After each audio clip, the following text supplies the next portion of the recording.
నా పేరు doctor CL Venkatrao. నిద్ర లేవగానే పరగడుపున 1 లీటరు గోరువెచ్చటి నీళ్ళు, వడపోసి కాచి చల్లార్చిన గోరువెచ్చటి నీళ్ళు లీటర్ తాగిన తర్వాత లీటరు పావుగంట అరగంట మీ యొక్క ఆరోగ్య పరిస్థితి నుంచి గంట వరకు కూడా తీసుకోవచ్చు. అరగంట లోపల తాగేయచ్చు. ఈ లీటర్ తాగిన తర్వాత యోగా, ప్రాణాయామము, ధ్యానము, వ్యాయామం చేసి మరొక లీటర్ గోరువెచ్చటి నీళ్ళు తాగాలి. ఈ 2 లీటర్ల గోరువెచ్చటి నీళ్ళు పరగడుపున తాగటం వల్ల అనేక రకమైన ఆరోగ్య ప్రయోజనాలు ఉన్నాయి. 10 రకాల ఆరోగ్య ప్రయోజనాలు ఉన్నాయి. ఇది ఎవరైతే పాటిస్తారో వాళ్ళు ఆరోగ్యవంతమైన జీవనాన్ని గడుపుతారు. 1, ఇది రక్తములో ఉండే మలిన పదార్థాలను మూత్రపిండాల ద్వారా విసర్జించడానికి సహాయపడి రక్తాన్ని శుద్ధి చేస్తుంది. రోగ నిరోధక శక్తిని పెంచి బ్యాక్టీరియా, వైరస్, ఫంగస్ శరీరంలో ప్రవేశించకుండా కాపాడి అంటువ్యాధులు ప్రబలకుండా నివారిస్తుంది. కోవిడ్ మహమ్మారి కూడా శరీరంలో ప్రవేశించకుండా రోగ నిరోధక వ్యవస్థని మెరుగు చేస్తుంది. 2, గోరువెచ్చని నీళ్లు తాగితే జీర్ణశక్తి మెరుగుపడుతుంది. జీర్ణ ప్రక్రియ సాఫీగా జరుగుతుంది. జీర్ణరసాలు, జఠర రసము, పైత్యరసము, క్లోమరసము బాగా ఉత్పత్తి అయి జీర్ణ ప్రక్రియ సాఫీగా జరుగుతూ మలబద్ధకాన్ని నివారిస్తుంది. మలబద్ధకం ఎప్పుడైతే నివారించబడిందో మొలలు, అరిసె మొలలు, పైల్స్, మూలశంక రాకుండా ఉంటుంది. మలబద్ధకము లేని వారికి పెద్ద పేగు క్యాన్సరు, మలాశయము, రెక్టమ్ క్యాన్సర్ రాదు అని వైద్య పరిశోధనలు వెల్లడిస్తున్నాయి. 3, ఆకలి తక్కువ ఉన్నవారికి, జీర్ణ ప్రక్రియ మందకొడిగా ఉన్నవాళ్ళకి ఆకలిని మెరుగుపరుస్తూ పేగుల కదలికను పెంచుతుంది. షుగర్ వ్యాధి 10, 15, 20 సంవత్సరాలు ఉన్నప్పుడు దానివల్ల పెద్ద పేగు యొక్క కదలికలు నెమ్మదిగా ఉంటాయి. అది అంత ఎక్కువ చలనం ఉండదు. పెద్ద పేగులో పడుకుని ఉంటుంది.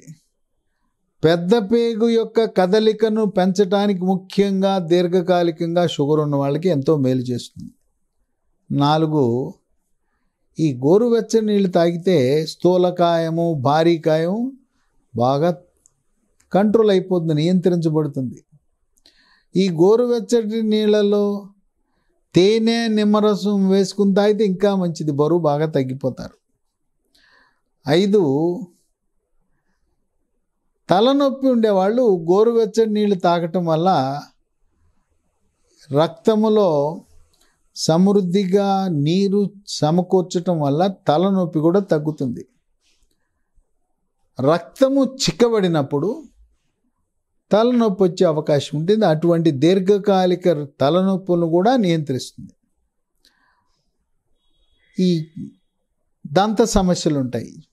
పిప్పిపళ్ళు, పుచ్చుపళ్ళు, దంతక్షయము, నోటి దుర్వాసన, చిగుళ్ళ నుంచి రక్తం కారటము, చీంగారటం, ఇటువంటి దంత సమస్యలు ఉన్నవాళ్ళు ఈ గోరువెచ్చని నీళ్ళు తాగటం వల్ల వాటన్నిటికీ పరిష్కారం లభిస్తుంది.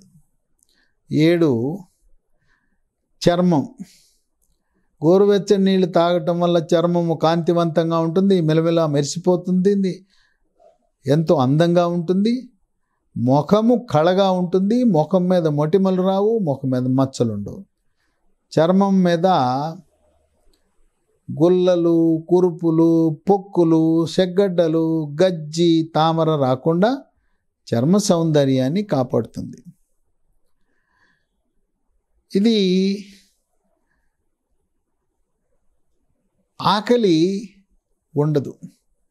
ఏ కారణం వల్ల ఆకలి లేకపోయినా ఈ ఆకలిని పెంచి సమృద్ధిగా ఆహారం తీసుకునేలా జీర్ణ ప్రక్రియ బలహీనంగా ఉండే వాళ్ళకి అజీర్తిని నివారించడానికి ప్రత్యేకంగా గోరువెచ్చని నీళ్ళు ఎంతో మేలు చేస్తుంది అజీర్తి నివారణకి. 9 కేశ సౌందర్యాన్ని కాపాడుతుంది. వెంట్రుకలు ఒత్తుగా నల్లగా పొడుగ్గా ఉంటాం. వెంట్రుకలు ఊడకుండా, తర్వాత ఈ చుండ్రులు లేకుండా కేశం యొక్క సౌందర్యాన్ని కాపాడుతుంది. వెంట్రుకలు నిగనిగలా మెరిసిపోతుంటాయి. వెంట్రుకల యొక్క ఆరోగ్యం, ముఖ్యంగా మహిళల్లో వెంట్రుకలు ఎంతో అందంగా నాజూగ్గా తయారవుతాయి. 10 గోరువెచ్చని నీళ్ళు తాగటం వల్ల మూత్రపిండములో రాళ్ళుంటే రాళ్ళు కరిగిపోతాయి. కరగటమే కాదు, మళ్ళీ మళ్ళీ రాకుండా కూడా నివారిస్తాయి. కొంతమందికి తరచు మూత్రంలో చీము కణాలు, ఇన్ఫెక్షన్లు ఉంటాయి. ఇది ఎక్కువగా షుగర్ ఉండే వాళ్ళకి యూరిన్ ఇన్ఫెక్షన్లు వస్తుంటాయి. యూరిన్ ఇన్ఫెక్షన్లు పురుషుల కంటే మహిళల్లో ఎక్కువ వచ్చే అవకాశం ఉంది. అటువంటి వారు ఈ గోరువెచ్చటి నీళ్ళు రోజు 2 లీటర్లు 3 లీటర్లు తాగటం వల్ల మూత్రంలో ఉండే చీము కణాలన్నీ బయటికి పోతాయి. మూత్రకోశ సమస్యలకు మంచి పరిష్కారము ఈ గోరువెచ్చటి నీళ్ళు తాగటం. గోరువెచ్చటి నీళ్ళు ఉదయాన్నే పరగడుపున వ్యాయామం ప్రక్రియ ముందు 1 లీటరు, వ్యాయామం తర్వాత మరొక లీటరు, వేసవి కాలంలో 3 నుంచి 5 లీటర్లు తీసుకోవాలి. వర్షాకాలము శీతాకాలంలో కూడా గోరువెచ్చటి నీళ్ళు రోజులో 3 లీటర్లు తీసుకోవాలి. ఎవరైతే బయట వెళ్తారో, ఎండకు తిరుగుతారో, ఎండలో పనిచేస్తారో, భవన నిర్మాణ కార్మికులు, వ్యవసాయదారులు, వ్యవసాయ కూలీలు, తర్వాత జాతీయ రహదారులు, రోడ్లు నిర్వహణ చేస్తూ ఉండేవారు, బైకు మీద 2-3 గంటలు ప్రయాణం చేసేవారు, వీళ్ళందరికీ కూడా చెమట ద్వారా నీరు ఆవిరైపోతుంది. అందుచేత వాళ్ళు అదనంగా తీసుకోవాల్సిన అవసరం ఉంది. ఎవరైతే గోరువెచ్చటి నీళ్లు తాగుతారో వాళ్ళు ఆరోగ్యవంతమైన జీవనాన్ని కొనసాగిస్తూ ముఖ్యంగా మూత్రకోశ మూత్రపిండ సమస్యలకు దూరంగా ఉండొచ్చు. మూత్రపిండంలో రాళ్ళు ఎట్టి పరిస్థితుల్లో ఏర్పడినా అవి దానంతరగా అవే కరిగి బయటికి వెళ్ళిపోతాయి.